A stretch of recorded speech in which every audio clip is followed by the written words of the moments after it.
Good afternoon, everyone. My name is Jeff Cardwell. I'm chairman of the Indiana Republican Party. Today, 22 voting members of our state committee came together and made a historic vote to fill the gubernatorial vacancy, something that has not happened in recent history. This caucus was conducted under the traditional caucus rules of the Indiana Republican Party. All voting members voted by secret ballot. All votes were counted in the presence of watchers. All four candidates were allowed 2 minutes for an introduction by someone of their choosing, 3 minutes for a speech, 10 minutes for Q&A in front of the Indiana State Committee. We are very proud of Governor Mike Pence, who has been nominated as our party's vice presidential nominee, and we are blessed to have such a deep bench of talent to pull from. And I want to thank all of our candidates for expressing their interest. After the proceedings, I'm proud to announce that Lieutenant Governor Eric Holcomb will be running as the Republican candidate for governor of Indiana. Today we stand united and give our full support to Eric as we race towards victory in November. Eric.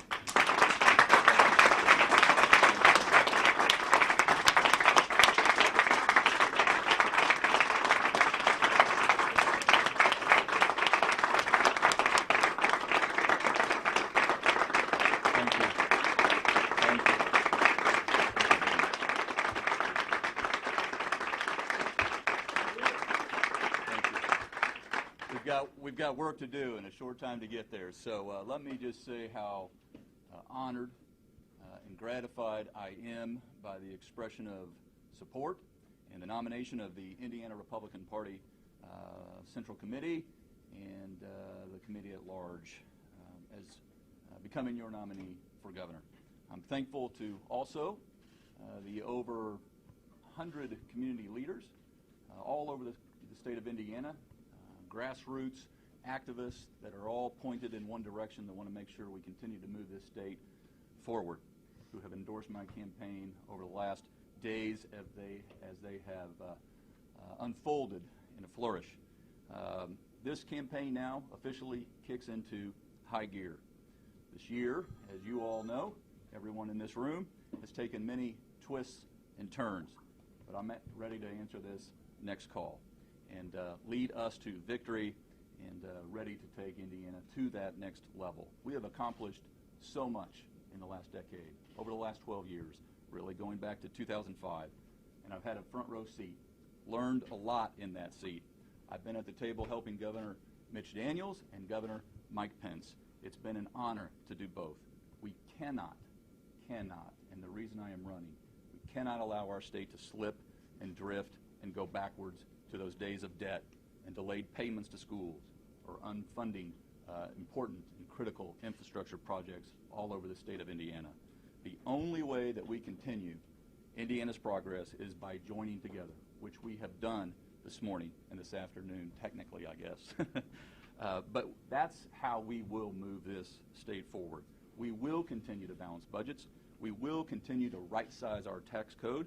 We will continue to invest in education and infrastructure and work every day to make Indiana the best place to live, work, play, and stay.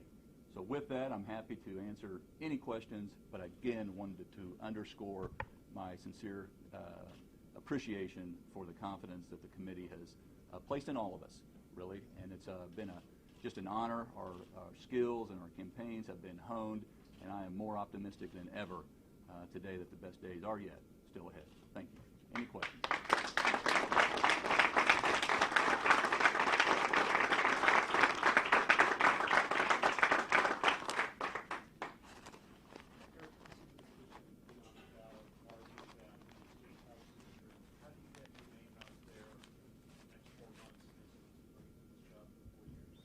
Well, you earn it, and some may say that they're going to see my name out there too much. We'll obviously be working the state as I have over the last decade plus.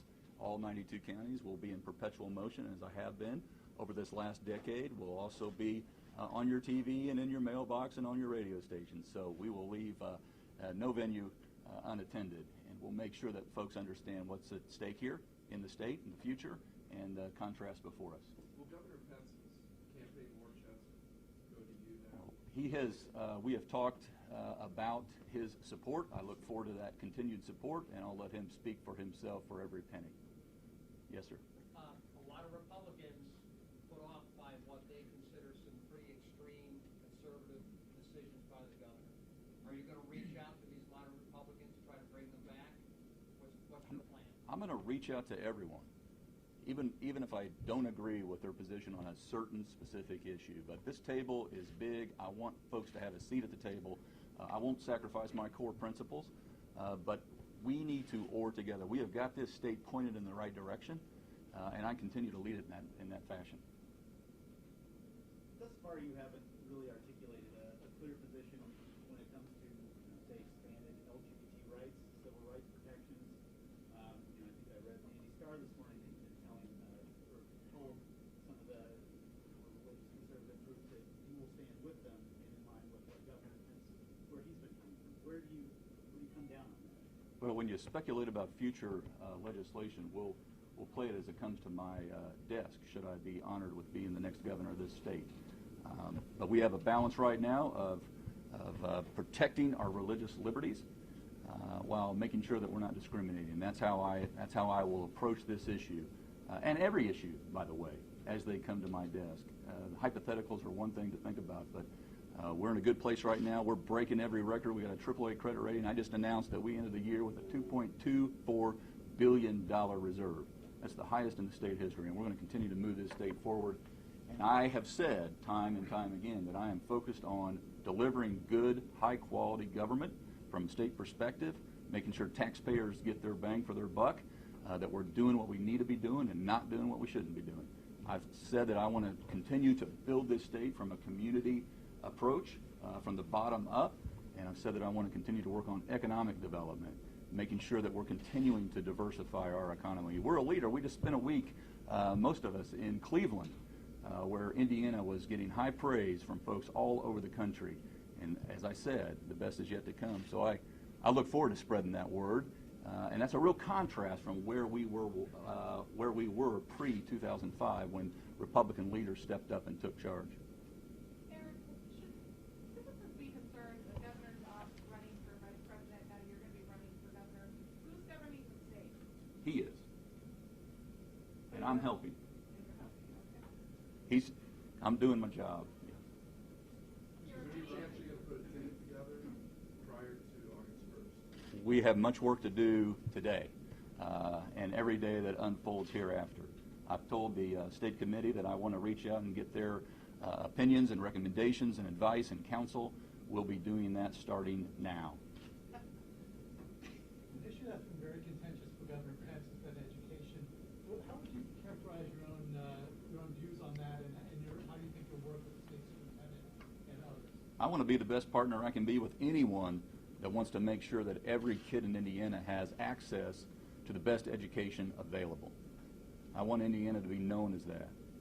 That is a big driver when it comes to not just improving someone's life, but having access to all options, but also building our state. We need it for a 21st century workforce. It's just demanded. I'm going to work and try to be the best partner I can with anyone that says they want a Hoosier kid to have access to an extraordinary education. What is your view on expanded public funding of the free school? I'm all for it when it's responsibly done. I'll work toward it. Eric, one of your former bosses famously called for a truce on social issues. Do you share that position? Would you want the General Assembly to focus on things that Indiana needs in the next session, or are you open to those kinds of debates? The General Assembly will focus on what the General Assembly wants to focus on. And I appreciate that and respect that. And I look forward to working with them across the spectrum on any issue. But as governor, you can drive an agenda. Is that something that you would focus on? Or Yeah, I'm going to focus on economic development, community development, and making sure that state government provides high-quality, good state service. Do you consider Trump an asset or liability going in Indiana? Asset. Strong asset. consider the Trump-Pence ticket an asset. And we're starting to see that be the case in states all over the country.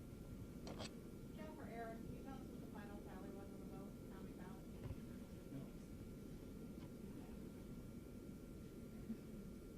Is there more than one? Yeah, why not? It's not much of a secret if you guys are giving it out to people who are tweeting it. I didn't give it out to anybody. But I mean, you're running this party. But I did not give it out to anybody, and I will not release it. Will there be punishment for anybody who is? No, not at all. Instead of punishing members for people who tweet out caucus results? See all of us standing here united. I mean, seriously, when someone's caucused in for a state rep position or a congressional position, the votes are made public, so why not? Because I'm chairman. I said no. Even if it's just a number, we aren't talking about who cast the. Next question. Will any of the other candidates consider lieutenant governor position?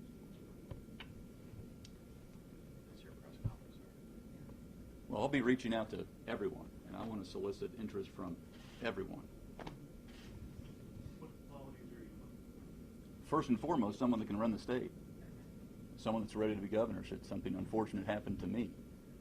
Secondly, someone who's going to be tenacious out on the trail, helping spread the word of good conservative government, who's willing to be in perpetual motion and get the good news out. What is the process now when trying to get Congresswoman Brooks and Congressman Repeater back on your own ballots in your own districts? That process, there will be a district caucus held within their district, and the precinct committeemen in that district will vote on their next to fill that vacancy in each one of the districts. And that will happen before August 14th. No, we don't. We wanted to wait till after the outcome today to set those dates, but those dates will be set quickly. Do either of them want to be considered for lieutenant governor? I love the 5th District of Indiana. I'll be seeking to be returned to the ballot in the 5th. And I love our 4th district. We're doing a lot of good things in Washington. I love our nominee. He's going to do great. He has my full support. I'm vice chairman of the budget committee, chairman of the K through 12 subcommittee. I'm going to keep my focus there. How do you feel about it? If I could, assuming the precinct committeemen will have and vice committeemen will have us back. Congresswoman Brooks, you previously and your allies previously said that they believe you were the most electable candidate in a general election. Do you still feel that you are the most electable candidate for governor in a general election? I would assume that each of us said that in our presentations to the committee. But of course, I believe that Eric Holcomb is going to be an outstanding governor. He's going to work incredibly hard on behalf of the party. And I certainly am going to be fully supporting him and will be asking my supporters and all of the folks in the 5th District and around the state, whenever you'd like me to ask them to step up and support him for all the reasons he just spoke about. Quick question for both of you. There's already a couple of announced candidates for your seats to meet your respective primary challengers. How concerned are you about your nomination in the caucus? I'll let you take that one first.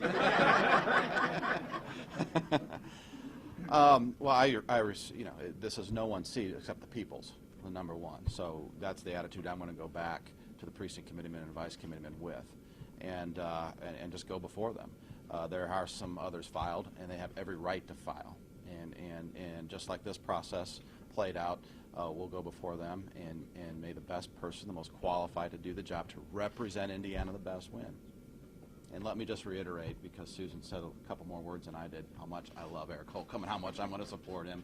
And it's going to be a great race, and we are unified and all together because we cannot go backwards as a state.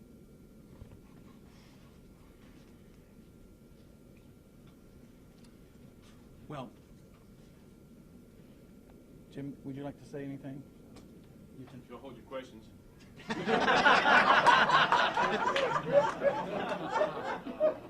I do want to congratulate Eric on this occasion, and I know he will serve us well.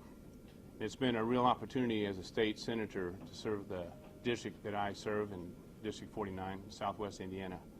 And it's been a remarkable experience and a blessing for somebody like myself to be able to compete in a race such as this. And I'm very grateful to everybody that was able to listen to what I had to say. And in spite of what the media said, I enjoyed this very much, and I was proud to be part of it. Thank you very much for allowing me to do so. Thank you. Just lastly, I would just like to thank all the members of our state committee. As you know, this has been a very tough campaign. It's good. It makes all of our candidates sharper. We have a very deep bench. We are very blessed with a lot of great talent here in the GOP, and I'm just very grateful for that. And we look forward to standing united as a state committee, as a group, and as all the candidates. And we will be very competitive, and we look forward to the race to victory come November. Thank you very much.